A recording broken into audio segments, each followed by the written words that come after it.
ఏంది మామ మన బతుకులు ఎంత దరిద్రంగా తయారైనవి. అవునల్లుడు, నాకు కూడా చాలా బాధగా ఉన్నది.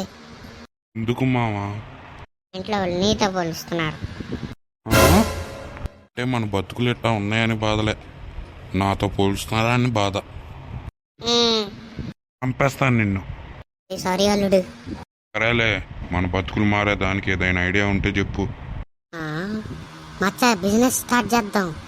సూపర్ ఐడియా మామ. టెస్ట్ తీసుకున్నాం, వెబ్సైట్ క్రియేట్ చేద్దాం, బిజినెస్ స్టార్ట్ చేద్దాం అల్లుడు. అవును మామ, ట్యాక్సులు కడదాం, కోటీశ్వరులు అయిపోదాం. ఆ, అల్లుడు, మనం ట్యాక్సులు కడితే ధనవంతులు అయిపోతాం. అవును మామ, దానికెందుకు బాధపడుతున్నావు? సంతోషపడు. మనం ధనవంతులు అయిపోతే రేషన్ కార్డు ఉండదు, అప్పుడు బియ్యం పప్పు ఫ్రీగా ఇయ్యరు అల్లుడు. ఆ? అవును మామ, ఇది తెలియకపోతే మనం అనవసరంగా బిజినెస్ పెట్టేసే వాళ్ళమే. చాలా తెలివిగలవాడు మామ. ఏమనుకున్నావు?